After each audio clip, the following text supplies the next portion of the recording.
Дунд гол руу барилгын талбайгаас гарсан хөрсний усыг удаан хугацаанд сутгасаар иржээ.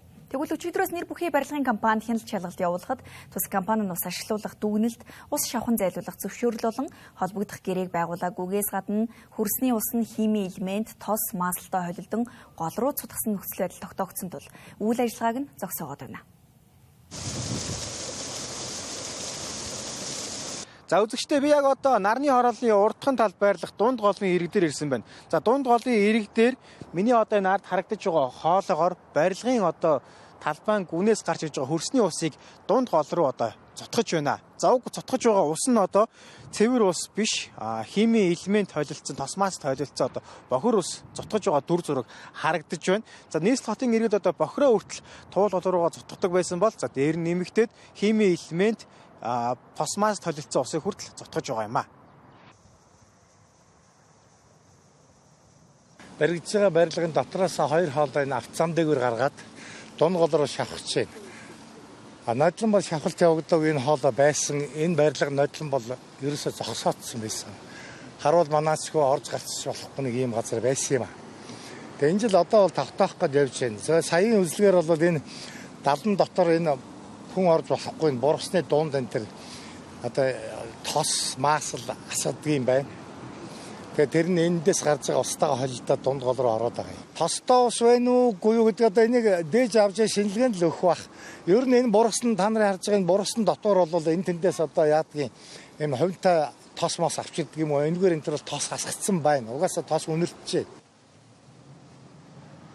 Хяналт шалгалтын үр дүнд илэрсэн зөрчилд холбогдох хууль журмын дагуу зөрчил шалган шийдвэрлэх ажиллагааг явуулж дунд гол руу цутгаж байсан үйлдэлийг дасан зогсоолоо. Дунд гол руу 80 м3 цагийн хүчин чадалтай ноцоос 200 мм-ийн голчтой хоолой ашиглан усыг дунд гол руу нийлүүлдэг байжээ. Харин тухайн байгууллагаас хөрсний усанд тосмаас холсон зүйл байхгүй бөгөөд хөрснөөс гарч ирэхдээ ийм тосмаасалтай гарч байгаа нь өөр байгууллагын хөрсөнд шингэсэн тосмаасал гарч ирж байж болзошгүй хэмээн тайлбарлаж байна. Энэ компани нь хөрсний устай одоо нефть болон ажилласан маасал тос хольж гаргаад байна гэсэн тайлбар тийм нэвтрүүлэг явж илээ. Манай энэ орчимд бол энэ олон барилга баригдсан. Энэ барьж исэн хүмүүс хүртэл энэ түш ингээ хөрс ухахаар угаасаа түш хөнөртөд идэм аа. Нефть хөнөртөд идэг. Энэ одоо энэ хажуудал төмөр замын одоо нефть байдаг учраас агуулах байдаг учраас тэндээсээ одоо түш ялдаг соорс морсноор гоожд юм болов гэсэн.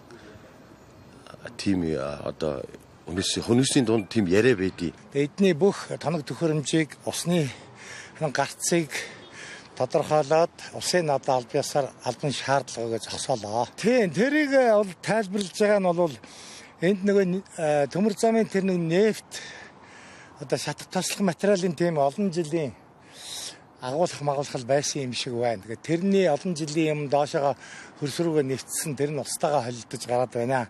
Тэрнээс биш манайх ус тос хоёр холж шавсан тийм байхгүй гэдэг тийм тайлбарыг л өгч байна. Иргэдийн өгч байгаа мэдээллээр дунд голын урд болон хойд баригдсан барилгууд нь голын айсав газар орчинд баригдсан учраас барилгын доороос байнга бүний ус гардаг. Тиймээс барилгын компаниуд нь доод давхуртаа тусгай төхөөрөмж байрлуулж өвөл зунгийн хөрсний усаа дунд гол руу шууд урсгадаг.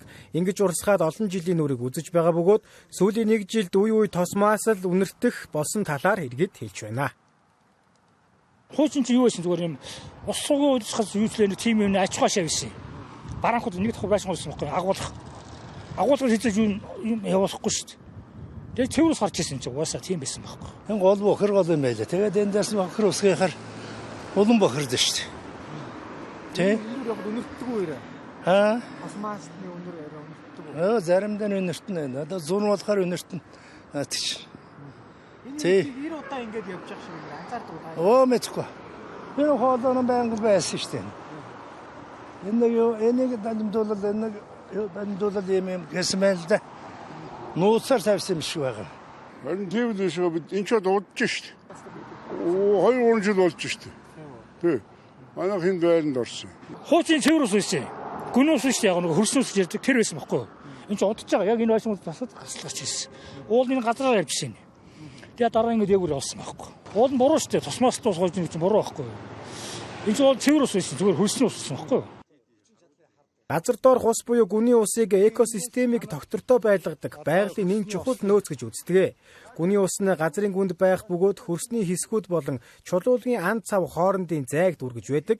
Иймд газар доорх усыг гадагшуулснаар ус давхаргыг шавхаж зарим хэсэгт хөрсний суулт үүсэх, байшин барилга суулт өгөх, үер болох зэрэг эрсдлийг нэмэгдүүлдэг байна.